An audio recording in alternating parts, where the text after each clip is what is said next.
It ain't the left side or the right side, then it must be the FinSide. It ain't the left side. Thank you, Solo D. Welcome to another episode of On the FinSide here with Kat and Paul. Follow us on Facebook, Twitter, Spreaker, iTunes, YouTube, iHeartRadio, and on Spotify.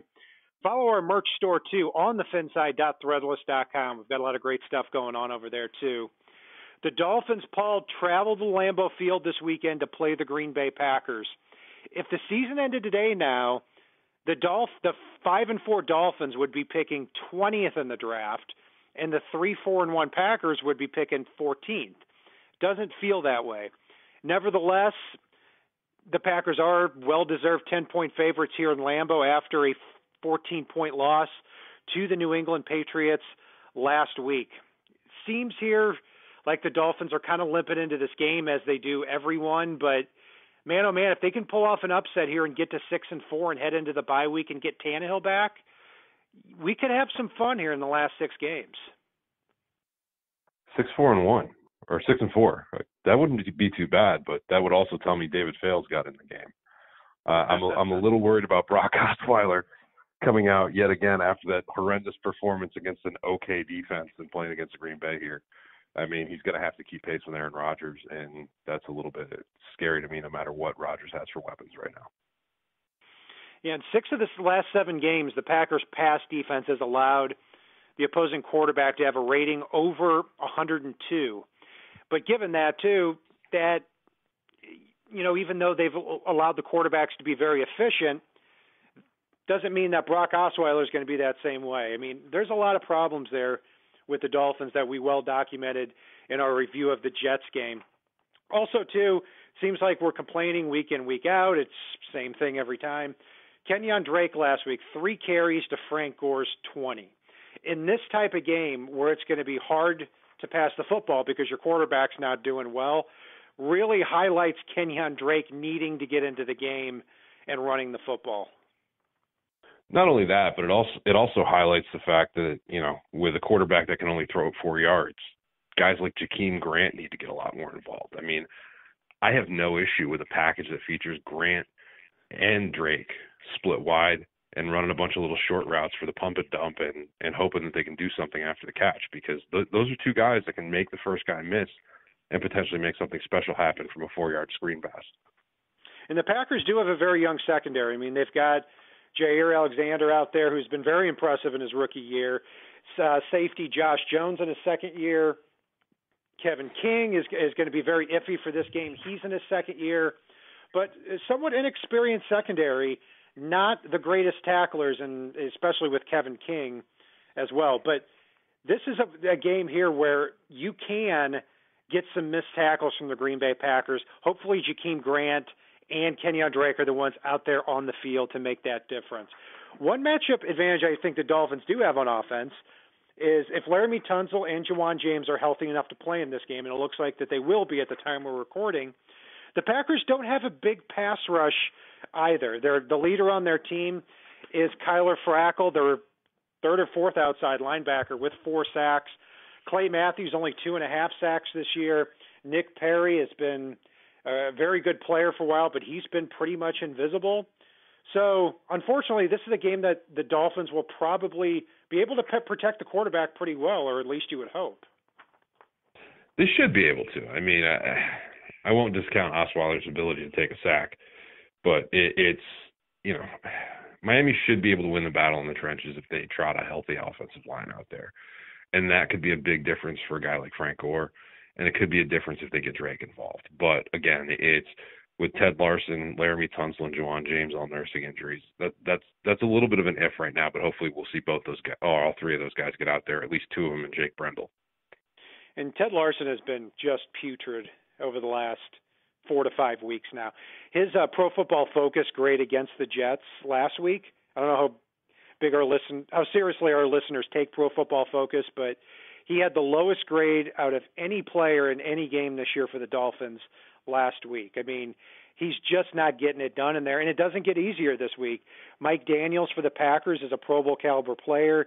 Nose tackle Kenny Clark is having a phenomenal year in just his 3rd year in the NFL. So they've got their work cut out for them too. That interior line it's hard to dog them because it's a patchwork line, but they've got to keep it away from that interior pressure because Brock Osweiler can't do a lot of things, but one thing he really can't do is throw on the run.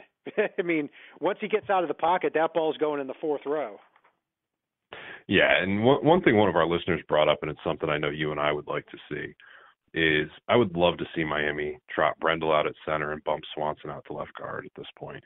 I think that's probably Miami's best offensive line that they can put on the field as we move forward here. And I want to see them get a few things together out there and really protect Osweiler so he's not, giving away free balls like he's Oprah. I can see it now. It's going to be 14-3 Packers at halftime, and Adam Gase and Dell Loggins are going to say, you know what, the hell with this. We're putting Fales in a quarterback. We're putting Drake in getting all the carries. Grant is the number one receiver, and Jake Brendel in at guard. And then they're going to come back and they're going to win in the second half. Not really. Don't tease me like that, Kat. You're playing with my emotions right now. You're playing with my emotions, thinking David Fales is going to run out of the tunnel like Shane Falco in the replacements. Well, I would say that if this is a 14-3 game at halftime, and I have a great ability to predict weird things like that, not the easy things, but the weird things, then I'm going to say, what the hell do you have to lose in the second half by putting David Fales out there? I would certainly be in favor of that. We've disagreed about a lot this year, but we're certainly on the same page with that. Paul, defensively, the Dolphins had a great comeback game last week. Not sure if it was because the Jets were so bad or if the Dolphins just really played above their talent level in this game, but they're going to have to really bring it this week because they're going up against Aaron-Rodgers. And when you look at Rodgers this year, much of the same. I mean, he's on pace for over 5,000 yards, 30 touchdowns, 2 interceptions. You know you're going to get a great quarterback week in and week out when you play him.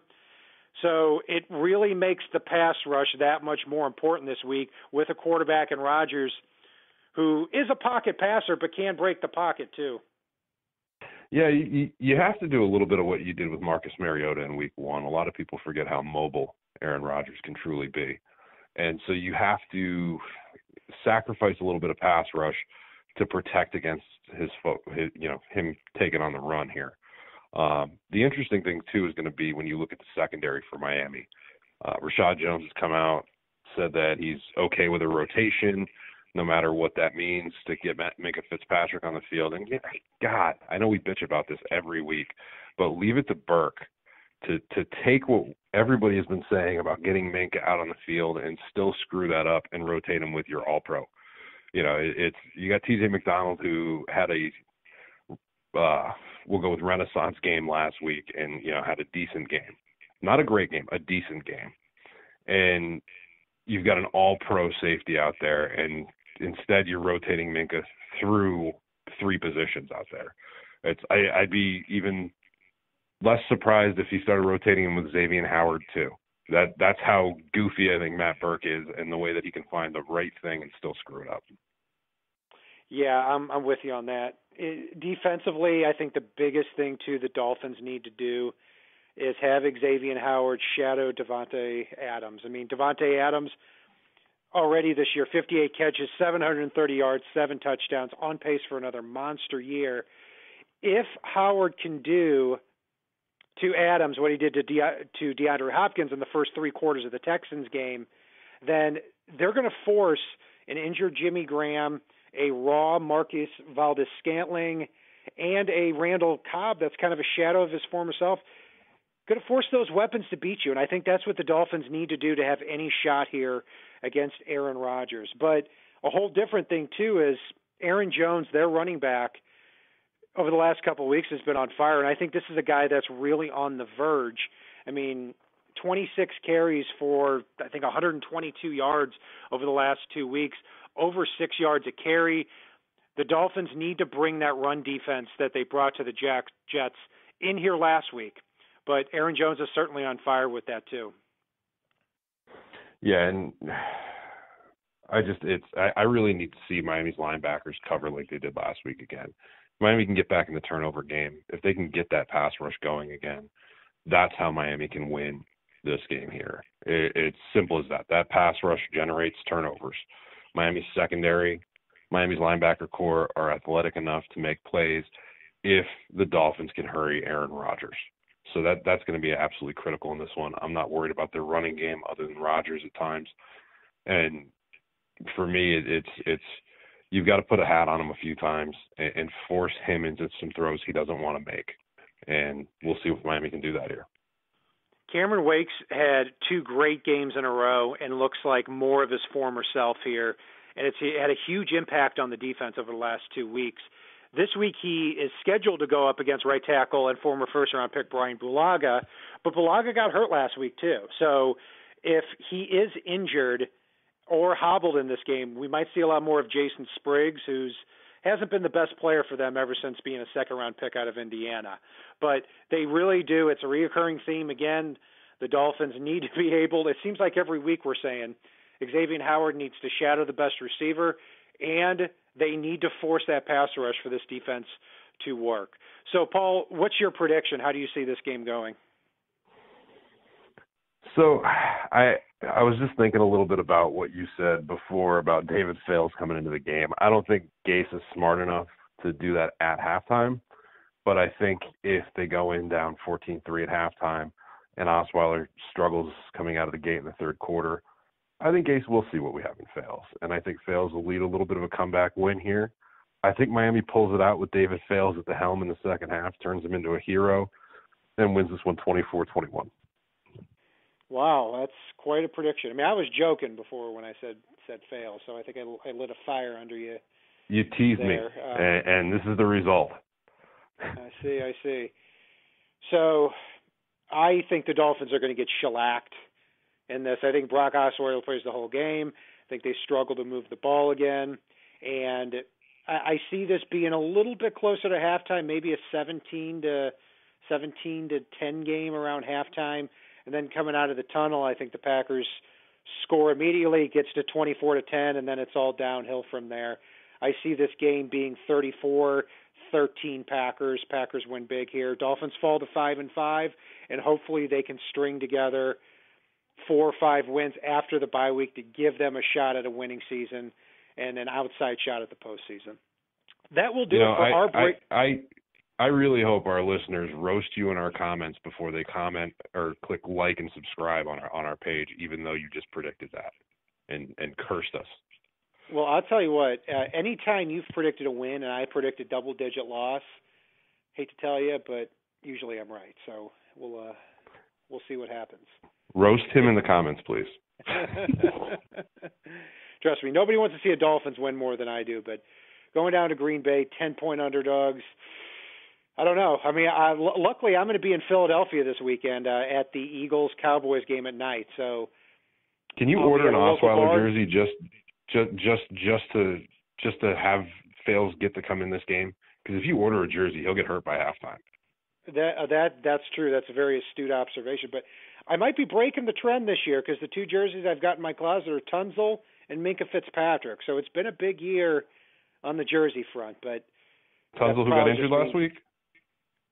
Tunsil did get hurt, so that'll probably spring into a torn ACL somehow. So we'll see. And Minkah will hit the rookie wall here in the final 7 games, and the curse will be back on. But I don't know. We'll see, Paul.